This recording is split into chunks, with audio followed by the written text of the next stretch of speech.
Alors, le terme sexualité, alors ça, il faudrait savoir que ça englobe tout ce qui est de la reproduction biologique.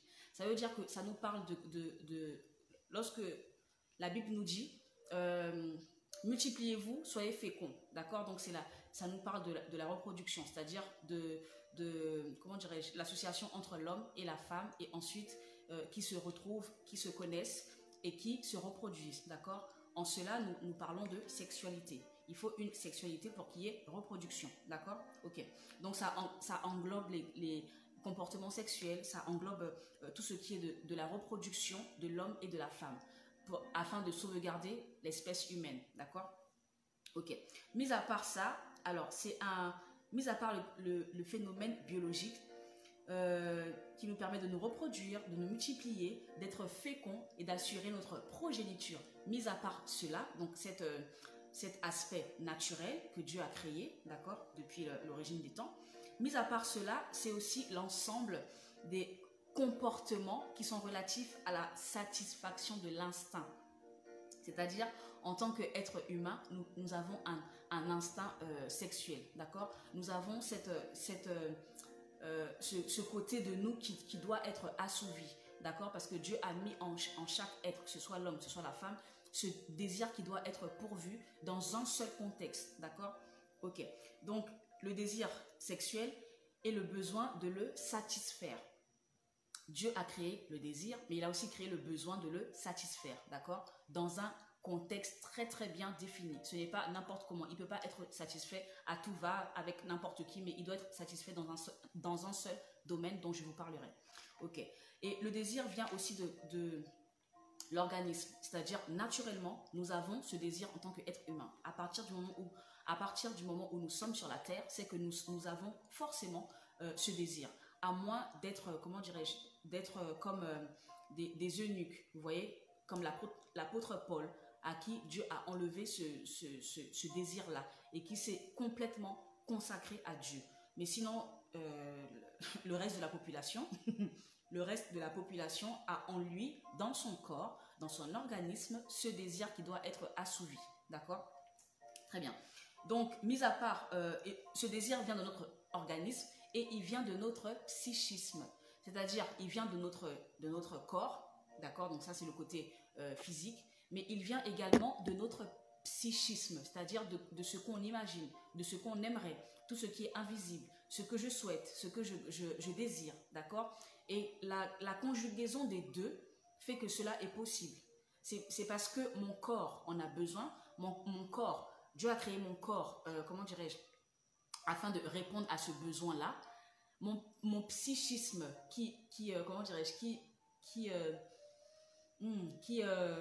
a ses propres désirs, qui a ses propres souhaits, qui a ses propres attentes, les deux conjugués ensemble au sein de mon foyer peuvent m'apporter la satisfaction à ce que je recherche, d'accord? Mais si ce n'est pas au sein du foyer, alors je ne peux pas assouvir à mes besoins, d'accord? Et c'est comme je vous disais, tout ce qui est sexualité n'a qu'un seul endroit où cela doit être assouvi, c'est au sein du mariage. En dehors du mariage, il ne peut pas avoir de sexualité. Autrement dit, la sexualité a pour seul enclos, a pour seule clôture le mariage. Ce qui veut dire que seul le mariage permet une sexualité. Seul le mariage permet une vie intime. Seul le mariage ouvre les portes à la sexualité. Si ce n'est pas le mariage, si c'est le concubinage, ça ne permet pas. Si c'est les fiançailles, ça ne permet pas. D'accord? Et comme Dieu bénit les relations saines, nous, en tant qu'enfants de Dieu, nous devons rechercher la bénédiction de Dieu dans nos relations saines. Ce n'est pas encore à nous de mettre la parole de Dieu à côté pour dire non Seigneur, moi je veux faire mes choses à ma façon. Nous n'aurons pas la bénédiction de Dieu. Or, Dieu a dit j'ai un plan merveilleux pour toi. Si et seulement si tu obéis à ma parole. Voyez-vous, tout ce que Dieu a créé est parfait. Tout ce qu'il a créé est conditionné. Tout ce qu'il a créé a un environnement de fonctionnement. Nous, les êtres humains, notre environnement de fonctionnement, c'est la terre. Les poissons, leur environnement de fonctionnement, c'est l'eau. Les oiseaux, l'environnement, c'est le ciel. D'accord? Donc, chaque espèce que Dieu a créée, chaque chose que Dieu a créée a un domaine d'environnement. la sexualité, son seul et unique domaine d'environnement, c'est le mariage. D'accord? Le mariage est la seule signature, la seule validation, le seul tampon qui permet à un homme et à une femme d'aller en intimité. D'accord? Très bien. Donc, les besoins de nos corps et les désirs charnels, nos désirs charnels et les besoins de nos corps, les deux conjugués ensemble, doivent être pourvus uniquement au sein du foyer. Voilà pourquoi la Bible dit, l'apôtre Paul nous enseigne dans le livre de Corinthiens, si tu brûles mon frère, si tu brûles de désir, si tu brûles de désir ma soeur, marie-toi. Pourquoi? Parce que ce n'est que dans le mariage que tu peux assouvir ta brûlure, si je peux le dire ainsi. Ce n'est que dans ton mariage que tu peux assouvir ta brûlure. Si tu brûles d'envie pour une sœur, tu brûles d'envie pour un frère, cela n'est pas mauvais. Mais seulement dans une procédure de bonne application, il faudrait que vous puissiez aller aux fiançailles, ensuite au mariage, afin que cela puisse vous être permis, n'est-ce pas? En dehors du mariage, ce n'est pas la peine de chercher des malédictions, parce que Dieu ne bénira pas des relations qui ne sont pas saines. Ok. J'ai aussi envie de vous dire que la sexualité, alors, c'est une rencontre qui engage l'être humain dans son désir. C'est-à-dire que lorsque Dieu nous a créés, il a mis en nous la capacité d'avoir nos propres désirs humains, d'accord? Mais il a créé le mariage pour que cette capacité puisse être pourvue, d'accord? Pour que ce désir puisse être pourvu, ok? Ce désir se transforme en plaisir physique. Ça veut dire que tu ressens dans ton corps des choses pour ta femme ou pour ton mari, d'accord? Donc ça se transforme, le désir que tu as psychiquement se transforme en désir physique. Et émotionnel, ça veut dire que dans ta tête, dans tes pensées, tu désires ton mari, dans tes pensées, tu désires ta femme. Alors, il semble difficile, c'est très très compliqué de s'en passer. Voilà pourquoi la sexualité fait partie intégrante du foyer.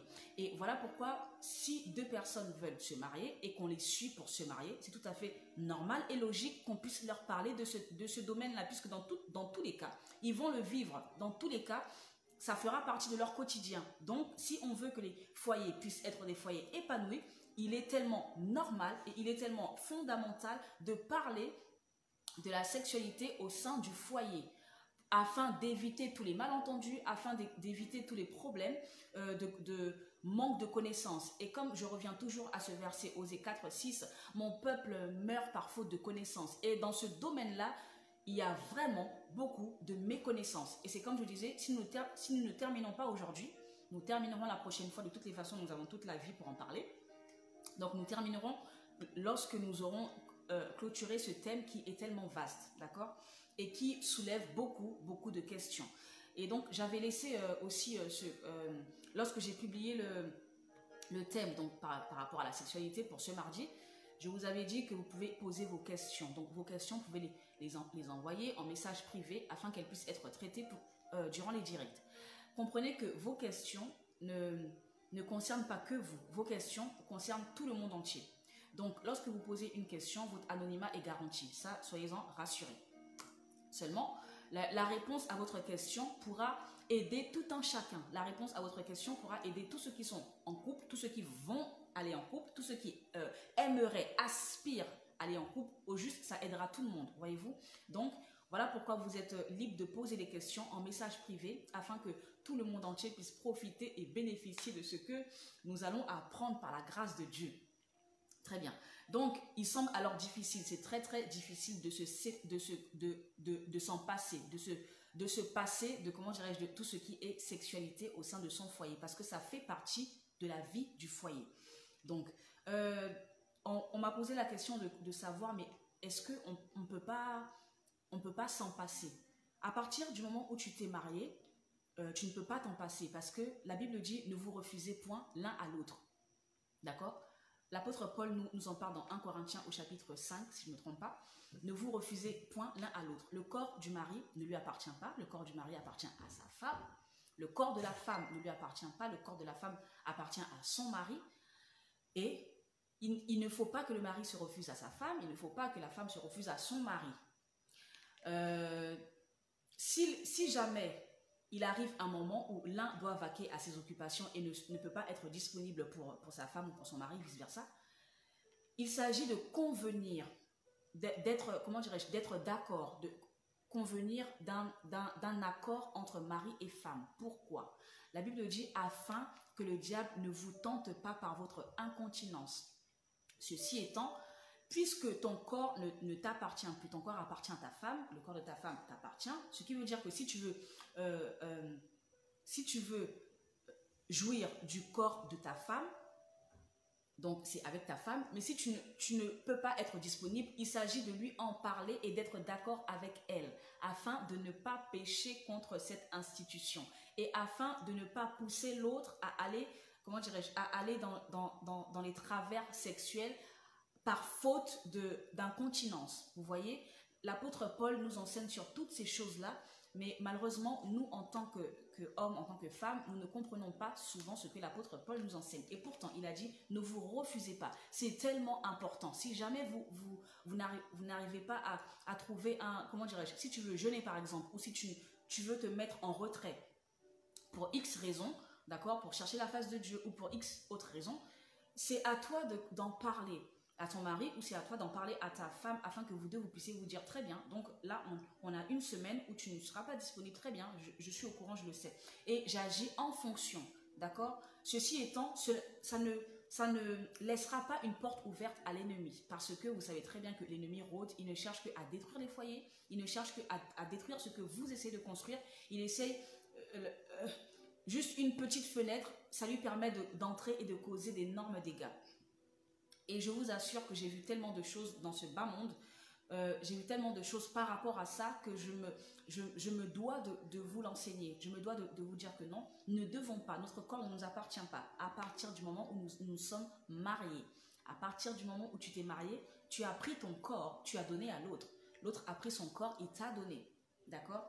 Voilà pourquoi nous devons agir d'un commun accord afin de faire les choses pleinement dans un bien-être et dans une bonne humeur, dans une atmosphère, dans une ambiance de paix, n'est-ce pas? Très bien. Donc, on ne peut pas s'en passer à partir du moment où on est marié. Pour s'en passer, de deux choses l'une. Soit tu es eunuque comme l'apôtre Paul, ce qui veut dire que c'est assez rare de trouver des personnes qui sont eunuques de nos jours, d'accord? Parce que ils n'ont aucun désir physique. En fait, ils sont exemptés de tout désir charnel, de tout désir physique. Leurs pensées sont uniquement sur le travail de Dieu. En fait, ce sont des personnes consacrées. Ce sont des personnes qui ont consacré tout leur être entier à la mission qu'ils doivent faire, à la mission qu'ils sont venus faire. D'accord? Ce sont des personnes qui ont, comment dirais-je, qui sont absents de tout désir. Voilà. C'est-à-dire que leur cerveau, j'ai envie de le schématiser comme ça. Leur cerveau a coupé tout lien, tout rapport avec leur appétit sexuel, si je peux le dire ainsi. D'accord? Et du coup, ils n'ont aucun désir, ils n'éprouvent aucun désir. Mais ça, c'est tellement rare de trouver des personnes comme ça, mais c'est Dieu qui donne la capacité d'être comme ça. Sinon, le commun des mortels, si tu peux te marier, marie-toi, parce que c'est au sein de ton mariage que tes besoins physiques seront pourvus.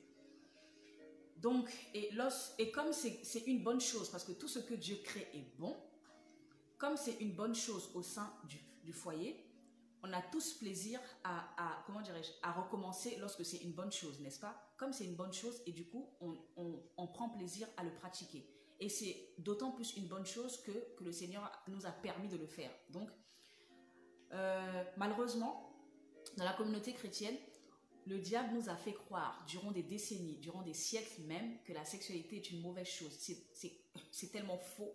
Il nous a fait croire que c'est un tabou, il nous a fait croire qu'il ne faut pas en parler, il nous a fait croire que c'est sale, que c'est dégueulasse, que c'est pas une bonne chose, que c'est voilà. Il nous a fait croire que c'est négatif, il nous a fait croire que ça ne venait pas de Dieu. Et bien je m'en vais ce soir vous dire que cela vient de Dieu, c'est Dieu qui a créé, c'est Dieu qui a permis, c'est Dieu qui nous donne l'autorisation, comment dirais-je, de le vivre pleinement dans nos foyers, dans notre mariage. C'est Dieu qui bénit les relations sexuelles saines, d'accord, c'est Dieu qui donne.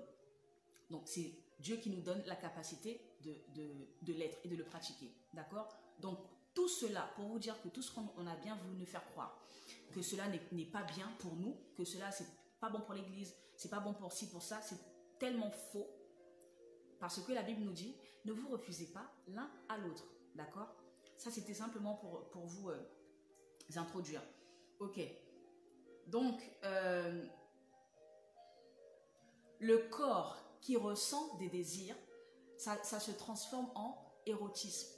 Ça veut dire que, mis à part ce qui est naturel, d'accord, que nous devons tous, comment dirais-je, avoir une sexualité au sein du foyer qui est naturelle, mis à part cela, mais à partir du moment où c'est notre corps qui a des désirs, notre psychisme qui nous donne des envies, qui nous donne des passions, des désirs, cela devient de l'érotisme, d'accord. Ça veut dire que comment dirais-je, je prends plaisir, c'est comme une passion.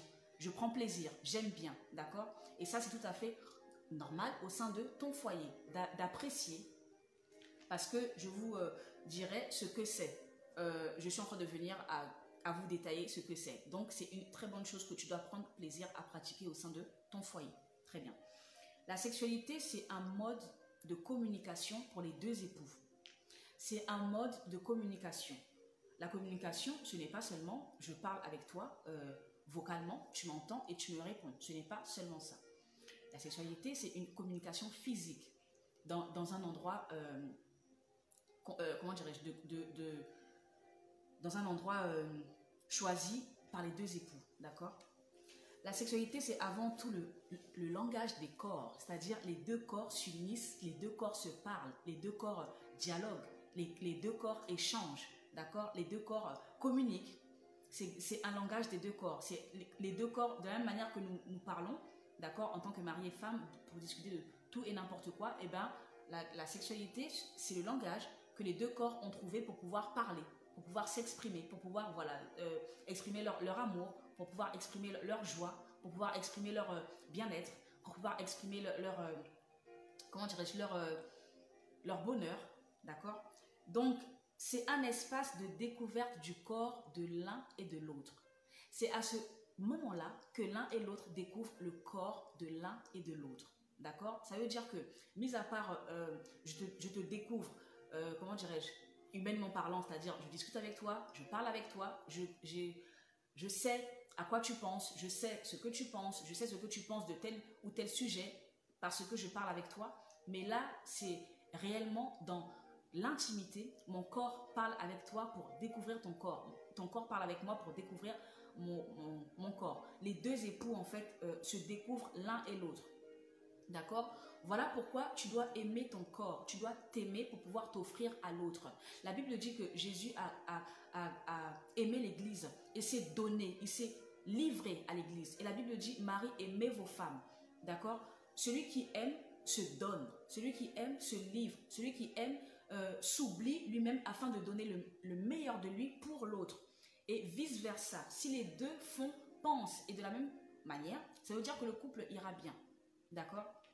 Donc, c'est le langage, c'est le langage des deux corps qui se découvrent et qui prennent plaisir à se découvrir. C'est un espace de découverte du corps. Alors, ça peut aussi apporter de la jouissance. Ça veut dire que tu t'épanouis, tu es épanoui dans ce domaine-là. Et il faut effectivement une sexualité épanouie au sein des foyers. Il faudrait que l'homme et la femme puissent être bien, puissent être, comment dirais-je, j'en parlerai tout à l'heure des bienfaits de la sexualité, parce que ça a des bienfaits, ça a des vertus. Donc, il faudrait que vous deux, vous puissiez être bien au sein de votre foyer dans ce domaine-là. Alors, ça apporte une jouissance qui est très, très importante. La jouissance, c'est le bien-être. Je me sens bien, je suis heureux, j'ai la joie, j'ai la plénitude, j'ai la, comment dirais-je, l'allégresse. Je suis dans une joie complète, d'accord? Ça fait aussi partie. Ça participe à ta joie dans ton foyer. Ça participe à ton bien-être au sein de ton foyer. Non seulement ça participe psychologiquement, émotionnellement, spirituellement, mais aussi physiquement, d'accord? Ok. La jouissance, elle est liée au plaisir. C'est-à-dire, je prends du plaisir, le plaisir que je prends me donne de la jouissance, d'accord? C'est lié. Ok. Et la jouissance, je vais le dire avec les mots aussi simples. Ben, du coup, tellement je suis dans la jouissance que ça me fait tourner la tête, que ça me fait voir des étoiles, ça me fait voilà, m'épanouir au juste, d'accord? Et ça vous fait quitter en fait votre, comment dirais-je, votre quotidien terre à terre.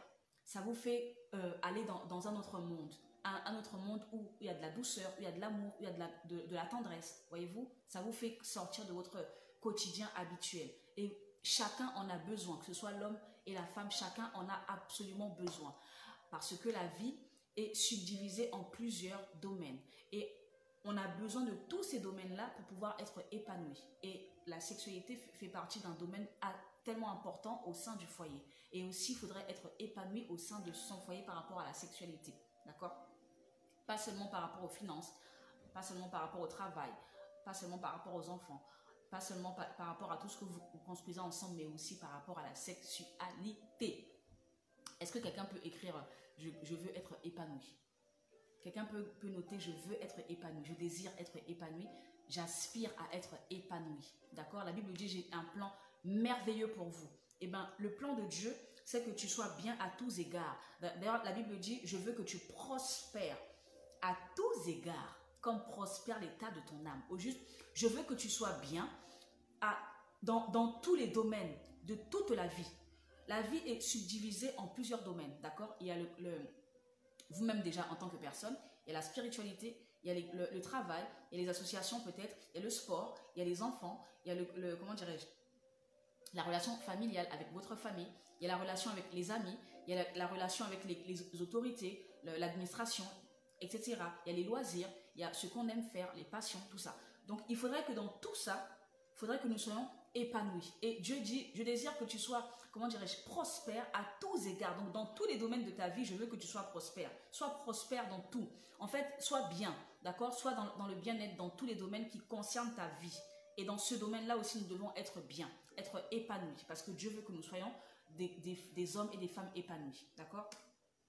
Que jamais personne ne vienne vous faire croire que vous devez être, comment dirais-je, triste au sein de votre foyer, que vous devez avoir une relation intime triste, que vous devez avoir une relation intime inexistante, que vous devez avoir une relation intime rétrograde ou quoi que ce soit. Ce n'est pas ce que Dieu veut. On nous a fait croire, c'est vrai, durant des siècles entiers, on nous a fait croire que nous devons pas être, enfin que nous devons être des chrétiens, des enfants de Dieu tristes, comme si toute la misère du monde reposait sur nous, mais non.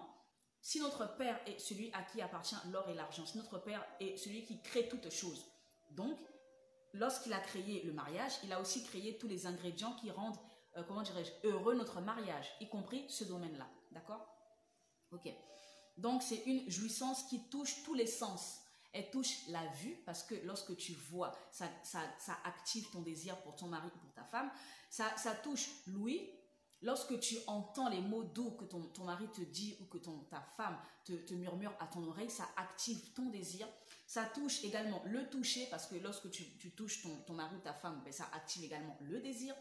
Ça touche l'odorat parce que vous avez besoin de vous sentir, il faut sentir bon, il faut sentir voilà, la rose, la fraise pour activer le désir. Et ça touche également le goût, d'accord? Donc tous les sens, tout ton être entier comment dirais-je, est mis en émoi pour justement être épanoui. Il faut que tu sois épanoui dans tout ton être entier. Il faut que tu sois épanoui dans ta tête, dans tes émotions, dans ton corps. Voyez-vous, comme je dis toujours, tout ce que Dieu crée est parfait. Lorsque Dieu crée les choses, il les crée parfaitement. Il crée un fonctionnement qui est parfait. Mais c'est nous, à hauteur d'être humains, qui pervertissons les choses que Dieu a créées. Dieu a créé tout bon. Il a dit, tiens, Adam, viens, je t'emmène la femme. Lorsque Adam a vu la femme, Ève, il a dit, waouh, oh, enfin, moi aussi j'ai trouvé une femme. Moi aussi j'ai trouvé celle qui va être avec moi chaque jour, avec qui je vais pouvoir construire, parler, avec qui je vais pouvoir être bien. Moi aussi j'ai trouvé, il n'y a pas que les animaux qui forment des couples et des familles. Moi aussi j'ai trouvé celle qui est mienne. Moi aussi j'ai trouvé celle qui est mon vis-à-vis. Lorsque je la regarde, je me vois. Lorsque je la vois, je me vois.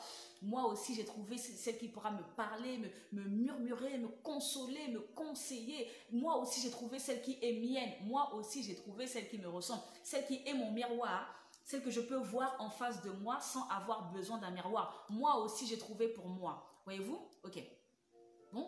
Adam a été comblé. Adam a poussé un ouf de soulagement, mais vraiment un ouf comme on n'a jamais entendu.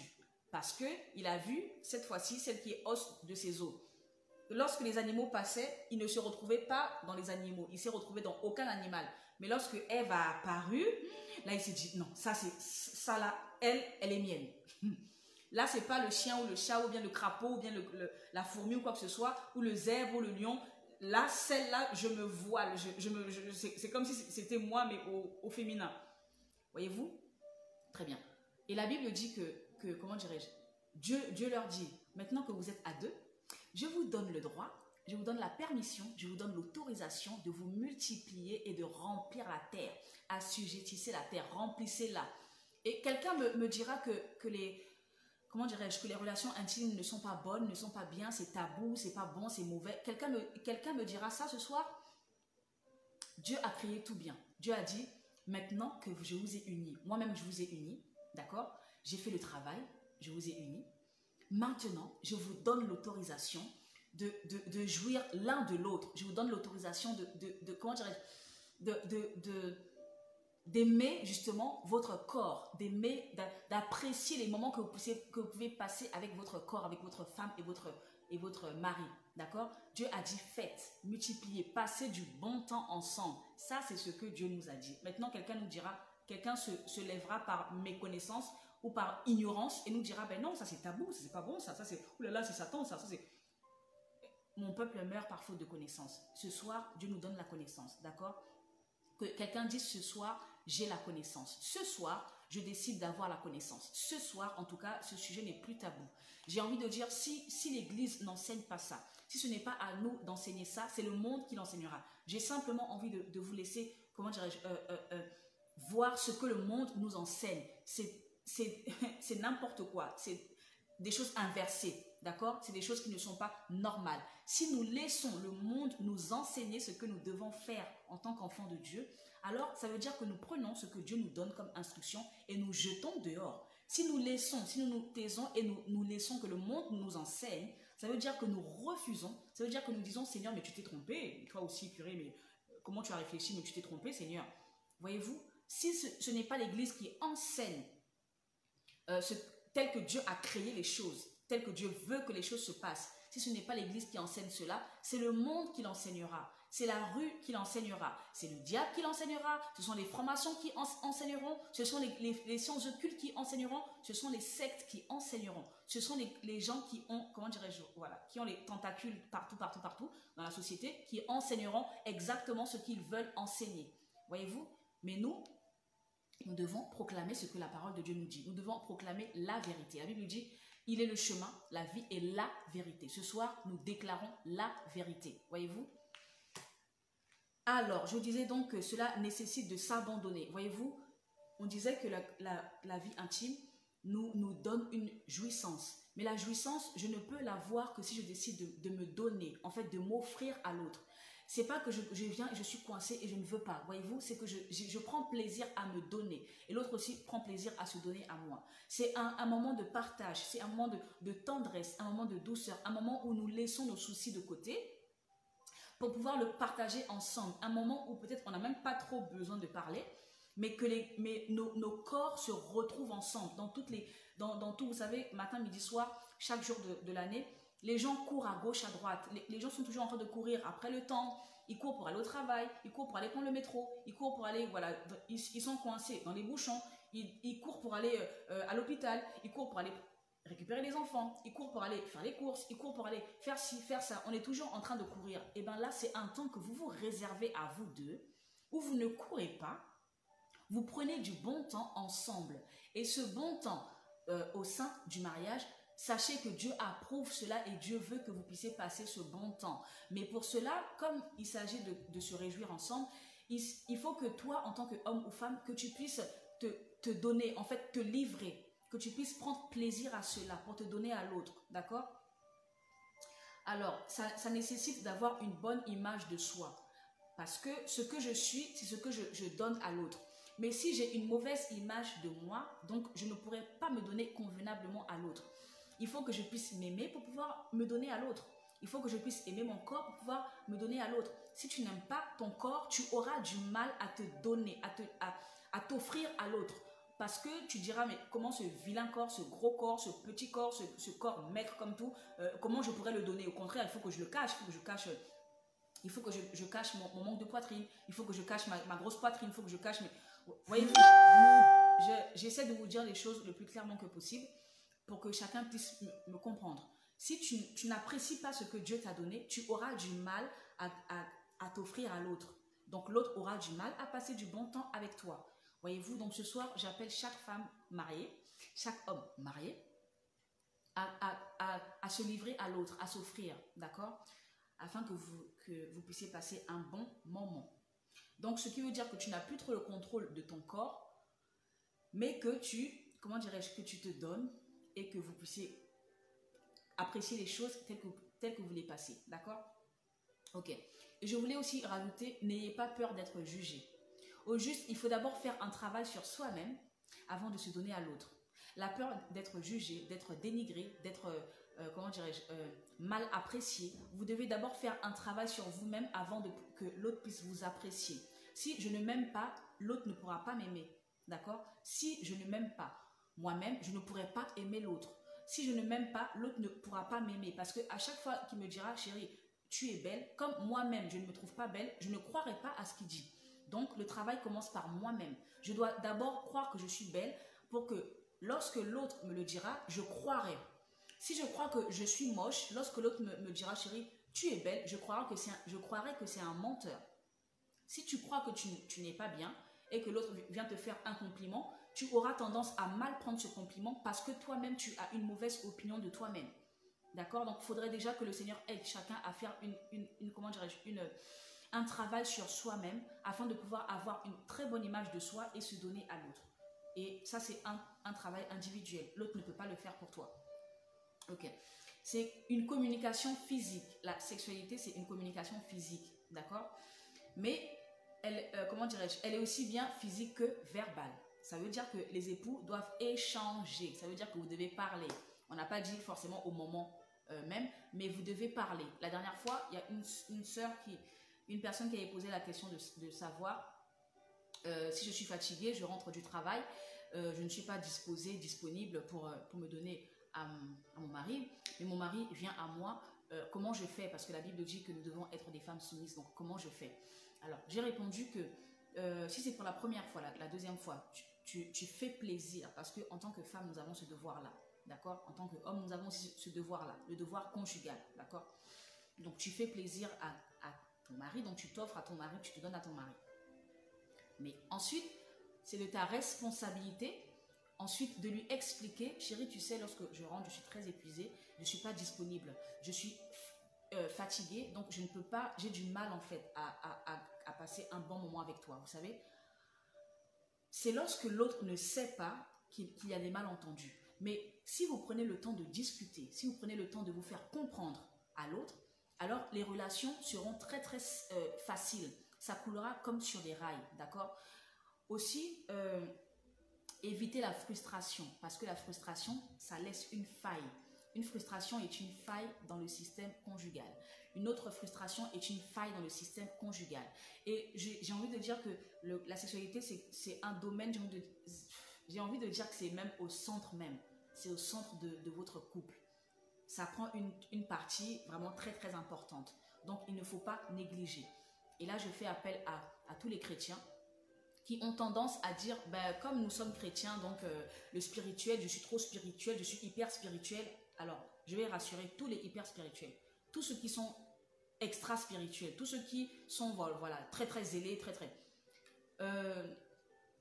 il n'y a aucun rapport entre ta spiritualité et ta vie conjugale. Ce qui veut dire que ce n'est pas parce que tu es spirituel que tu ne dois pas, comment dirais-je, que tu ne dois pas assouvir à tes besoins au sein de ton foyer, que tu ne dois pas répondre aux besoins de ton mari ou de ta femme. Voyez-vous, tu peux être aussi spirituel que tu veux. Ce besoin-là seulement, il est physique, il n'est pas spirituel. Donc, arrêtons de mélanger et de nous faire croire que pour plus spirituel que nous le sommes. D'accord? Dieu a créé les choses. Lorsqu'il a créé les choses, il a dit que toutes choses en son temps. Tout ce que tu fais doit être, comment dirais-je, Chaque chose en son temps. Au moment où tu vas au travail, tu ne peux pas dire à ton patron, hé, monsieur, excusez-moi, là, je lis ma Bible, là. Je lis ma Bible, donc ton travail, là, je ne pourrais pas le faire. Il ne t'a pas embauché pour ça. Au moment où tu as signé le contrat, tu n'as pas signé un contrat pour aller lire ta Bible au travail. Lis ta Bible en dehors des heures de travail. Comprenez? Et pourtant, tu es spirituel. Et pourtant, tu es une femme, un homme de prière. Et pourtant, tu vas à l'église. Mais lorsque tu vas au travail, tu scindes les choses. Tu peux prier dans ton cœur, mais tu ne vas pas, comment dirais-je, lire la Bible à tes heures de travail parce que ce n'est pas possible. À tes heures de travail, tu travailles, ce pourquoi tu es payé, d'accord? Pendant ton temps libre, tu iras lire la Bible. C'est exactement la même chose. Lorsque tu es un homme marié ou une femme mariée, chaque chose en son temps. Ne va pas dire au moment où tu dois aller te coucher, où les choses doivent se passer, tu vas dire, ah là là, là, j'ai une soudaine envie de prier là. Mon cher, soit tu pries avant, soit tu pries après. Parce que chaque chose en son temps, tu as 24 heures. Tu ne vas pas prendre le temps de haute intimité pour dire que moi, moi j'ai l'Esprit Saint qui me parle. Là, il faut que je... Mais non, chaque chose en son temps. C'est Dieu qui a créé au juste. Ce n'est pas nous, êtres humains, qui avons créé ces choses. Ces choses ont été créées avant que nous naissions, avant que nous soyons sur cette terre. Donc, nous arrivons sur la terre dans un système qui existe déjà. Nous n'avons pas créé ce système. Nous sommes arrivés, et vous et moi, dans un système. C'est comme lorsque vous arrivez à l'usine. Vous avez déjà les machines qui sont enclenchées. Lorsque toi, tu arrives, le patron te dit, toi, ton travail consiste à mettre ce petit plastique dans ce boulon-là. C'est ça ta tâche. Voyez-vous, c'est ça ta tâche au juste. Tu n'as que ça à faire parce que le système est déjà enclenché.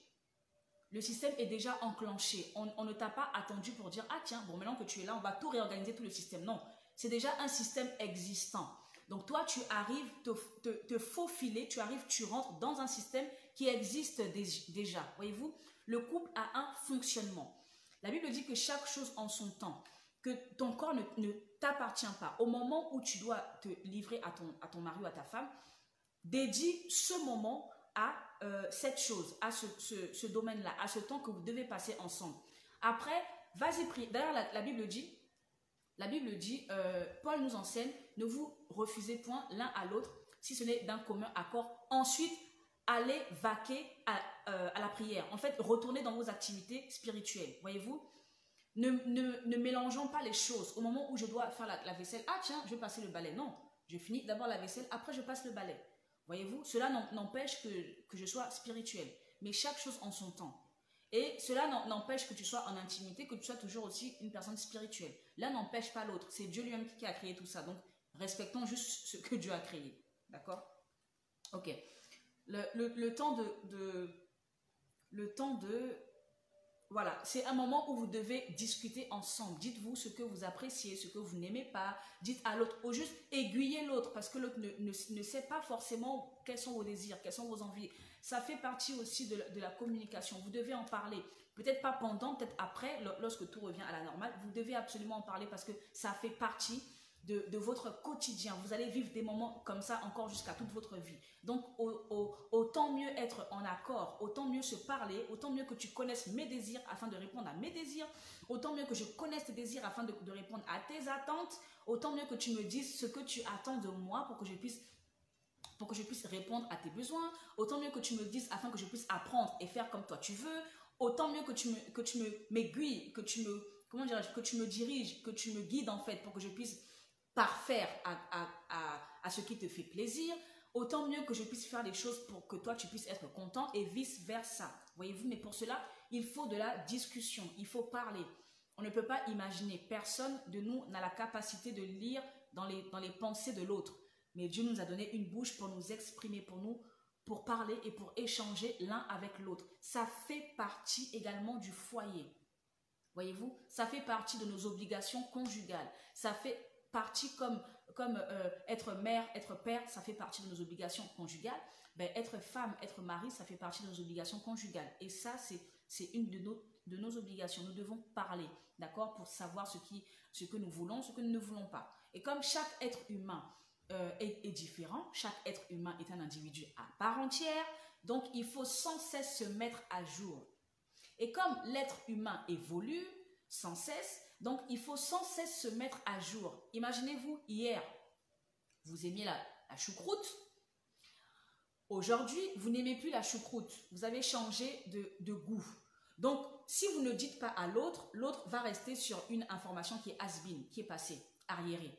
L'autre va rester sur « Ah, ma femme aime la choucroute », alors que la femme, depuis là, elle a arrêté d'aimer la choucroute, elle aime autre chose. Voyez-vous? Mais si la femme ne communique pas cette information à son mari, le mari, il dresse une belle table et il ramène la choucroute. Il dit « Chérie, je t'ai fait un bon repas, je te ramène la choucroute. » Alors que la dame, et le monsieur croit qu'il a posé un bon acte. Il est très fier de son acte.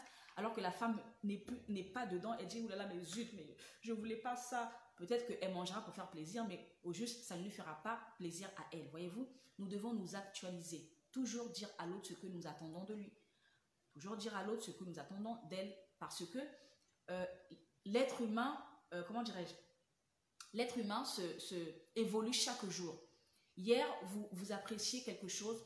Aujourd'hui, vous appréciez moins. Aujourd'hui, vous n'appréciez pas du tout. D'accord? Mais c'est à vous de le communiquer à l'autre pour que vous puissiez être sur la même longueur d'onde. Sinon, il y aura un fossé entre vous et l'autre. D'accord? Donc, il faut prendre le soin de parler, de discuter, d'échanger. Ok. Donc, et donner à l'autre les indications, les souhaits, exprimer ses attentes. Sinon, cela crée une frustration. Parce que l'autre a l'impression de faire les choses, mais de ne pas être satisfait. Pire même, ça donne une sensation de pas assez. En fait, toi, tu t'attendais à des choses, mais le monsieur n'a pas répondu à ces choses-là. Pourquoi? Parce que toi, tu n'as pas dit. Donc, toi, tu restes frustré. La chose se termine, mais toi, tu restes frustré parce que tu n'as pas eu ce que tu voulais. Voyez-vous? Donc, c'est à vous d'échanger. La frustration ne doit pas faire partie de vous. C'est à vous-même de créer cette confiance-là, d'accord? Pour pouvoir parler. Mais tout en parlant, ne pas dénigrer l'autre, ne pas juger l'autre. D'accord? Et je vais faire une petite parenthèse. Lorsque les gens arrivent dans les foyers, peut-être vous avez différents niveaux différents niveaux de connaissances en sexualité. D'accord? Peu importe votre niveau, lorsque vous arrivez dans votre foyer, admettons, il y a un qui est expert, il y a un qui est novice. Ben, c'est à celui qui est expert d'expliquer à celui qui est novice.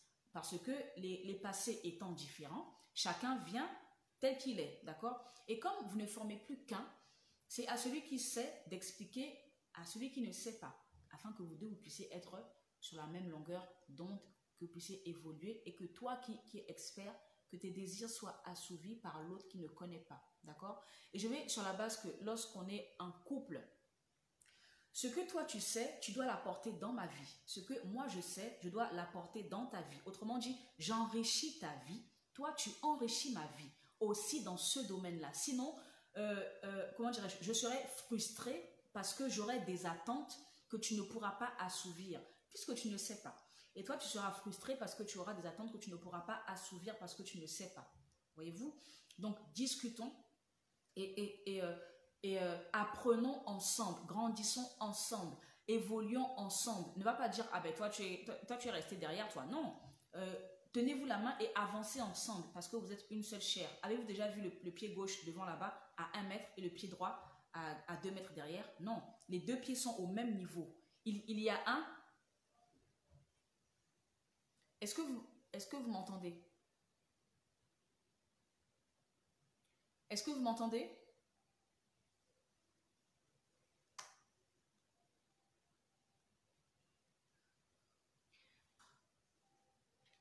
Est-ce que vous m'entendez, s'il vous plaît?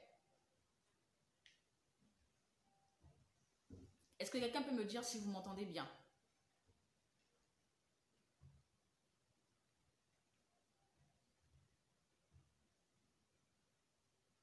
Le son est faible, ok.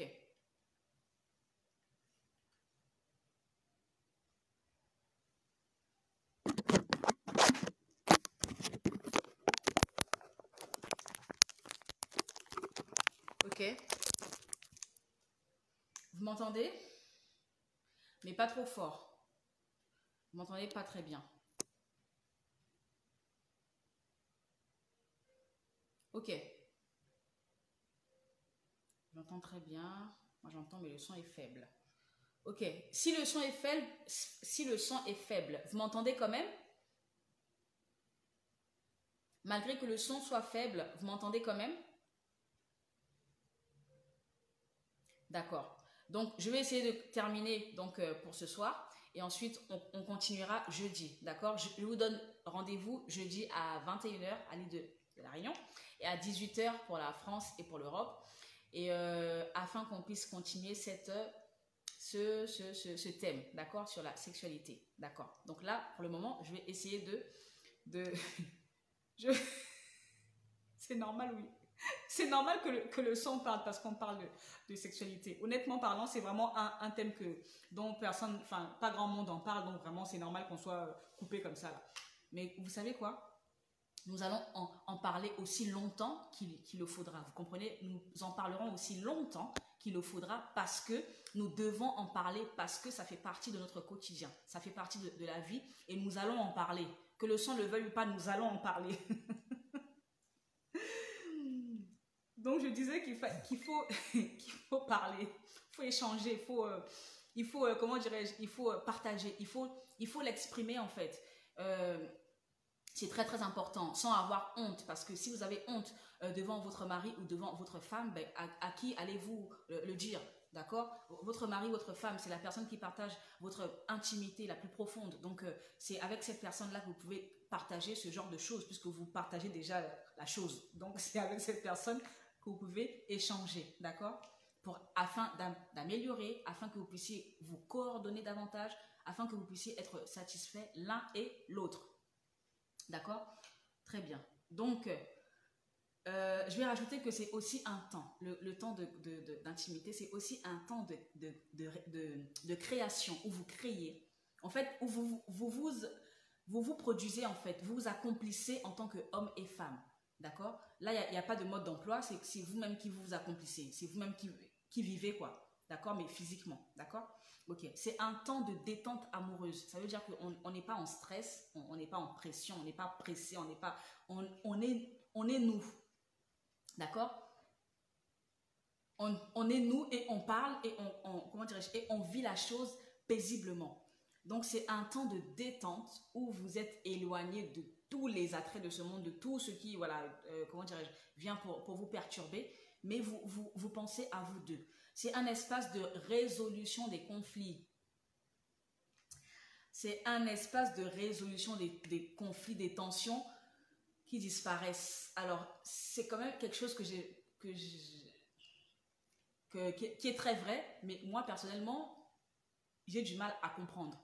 Voyez-vous, il y a une différence entre l'homme et la femme. Donc ça, j'ai toujours dit, la différence est, voilà, est fondamentale. Pour un homme, non, pour une femme d'abord, la sexualité, c'est le résultat de la tendresse. Ça veut dire que c'est parce que, comment dirais-je, elle se sent en tendresse, elle se sent aimée, elle se sent couvée, que le résultat de ça, ça donne le temps d'intimité, d'accord? Alors que pour un homme, non seulement c'est naturel, comme Dieu a créé les choses de façon naturelle, mais aussi c'est un anti-stress, c'est un, comment dirais-je, anti-pression. C'est quelque chose qui lui enlève la colère. C'est quelque chose qui lui enlève la tension. Et la tension, je parle de tension non seulement émotionnelle, mais tension physique. Ça veut dire que le manque comment dirais-je, d'intimité pour un homme peut créer des tensions physiques. Ça veut dire qu'il va ressentir dans son corps physiquement qu'il n'est pas bien et qu'il lui manque de passer un temps d'intimité avec son épouse. D'accord? Parce que c'est physique, comme je l'expliquais. Et au juste, c'est comme si c'était un antidépresseur, un anti-stress, anti-pression. Donc, ça a tellement de vertus au juste, mis à part le fait de procréer, mis à part le fait de se reproduire, mais ça a des vertus, comment dirais-je, je dirais à hauteur humaine. Ça a des vertus dans la vie pratique, d'accord? Aussi bien pour la femme que pour l'homme, mais plus pour l'homme. Et c'est ce que je détaille dans le livre qui viendra prochainement, qui s'appelle « Si j'étais un homme ».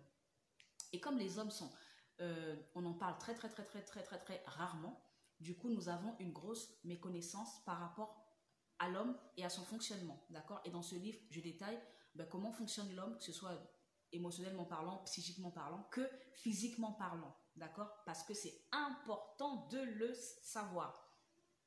C'est important de le découvrir, c'est important de le comprendre, d'accord? Très bien. Donc, il y a une différence entre ce que ça provoque chez l'homme et ce que ça provoque chez la femme. Savez-vous qu'un homme peut être énervé, un homme peut être, comment dirais, sous pression, un homme peut être agacé et son remède sera un temps d'intimité. Mais bizarrement pour la femme, ça ne sera pas ça. Pour la femme, il faudra d'abord que le problème soit résolu. Ensuite, elle pourra passer ce temps d'intimité. Autrement dit, pour un homme, la solution peut être, la solution à sa colère, à son agacement peut être un temps d'intimité. Ça résout parfaitement le problème. Mais pour une femme, le temps d'intimité est le résultat de quelque chose. Ça veut dire que c'est le résultat de son bien-être. C'est parce qu'elle s'est sentie bien qu'elle peut aller en intimité. D'accord? Une femme aura du mal à être en colère, à être agacée, à être voilà, frustrée, et puis à aller en intimité. D'accord? Sereinement. Elle pourra aller en intimité pour faire plaisir, mais ça ne sera pas serein. D'accord? Très bien. Il y a vraiment une très grosse différence entre l'homme et la femme, mais ceci étant, c'est Dieu qui a créé les choses comme ça pour que les uns puissent s'épanouir et pour que les autres puissent aussi s'épanouir. Un jour, j'interrogeais une personne, un homme du moins. Je demandais qu'est-ce qui est le plus important pour toi par rapport à ton épouse. Alors il disait, bon, en fait, moi, c'est qu'elle me fasse à manger et lorsque je suis énervée, ben, qu'elle se donne à moi, ça me permet de me libérer, d'être bien. J'ai dit, ben, c'est bizarre, parce que pour une femme, c'est pas ça. Hein. J'ai été très très surprise parce que j'ai dit, mais c'est tellement bizarre, parce que pour une femme, c'est pas du tout ça. Une femme a besoin d'être bien avant justement de faire la chose. Elle a besoin d'être bien dans sa tête avant de faire les choses avec son corps, d'accord? Mais l'homme, même s'il n'est pas bien dans sa tête, ben, il utilise son corps, d'accord? Donc, et c'est comme ça que chacun nous devons apprendre l'un de l'autre pour pouvoir, comment dirais-je, conjuguer ensemble. Et nous allons nous arrêter là pour ce soir parce que comme le son est faible, nous allons continuer cet enseignement jeudi. Et si nous ne finissons pas jeudi, nous terminerons mardi prochain. En tout cas, nous allons terminer cet enseignement. Aussi longtemps que cela durera, nous en parlerons. D'accord? N'hésitez pas si vous avez des questions sur le thème.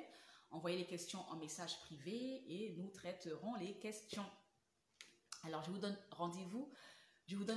Donc dans 2 jours, jeudi le 31 janvier à 21h, heure de l'île de la Réunion et à 18h, heure de l'Europe. D'accord? Pour que nous puissions en parler. En tout cas, c'était ce que je voulais partager avec vous pour vous dire que la sexualité n'a qu'une seule maison, c'est le mariage. La sexualité n'a qu'une seule adresse, c'est le mariage. Dans le mariage, elle doit être épanouie. Au sein du mariage, elle doit être, comment dirais-je, elle doit être bien, elle doit être accomplie, d'accord? Ceci étant, il faut parler, il faut échanger, il faut se mettre à jour afin de pouvoir se satisfaire. Bon nombre de personnes sont des hommes et des femmes insatisfaits et qui, à partir du moment où on a insatisfait, ben le diable en fait profite de cette insatisfaction-là pour nous murmurer des choses, pour nous susurrer des choses au juste. Est-ce que vous comprenez? Donc c'est à nous de pouvoir contrer, bloquer, contrecarrer tous les plans de l'ennemi et afin de pouvoir nous-mêmes être épanouis au sein de nos foyers et que le diable ne trouve pas place, où sa main ne passe et repasse, où sa bouche nous susurre dans les oreilles ou dans cette oreille-là. Il faut qu'il trouve aucune place, il faut qu'il trouve aucune issue, aucune porte, aucune fenêtre ouverte où il vient nous emmener dans des chemins tortueux. C'était Lady Storm, j'espère que vous avez été bénis par ce petit enseignement. Nous continuons, ne vous inquiétez pas, jeudi je reprendrai parce que je ne sais pas si vous m'avez bien entendu du moins. Donc jeudi, je ferai un récapitulatif de ce que j'ai dit et jeudi, nous allons continuer. Si vous avez des questions, écrivez-les, envoyez-les en message privé et nous les traiterons avec grand plaisir. Alors, très bonne soirée à vous, mes bien-aimés. Et je vous dis à très bientôt. Shalom, shalom.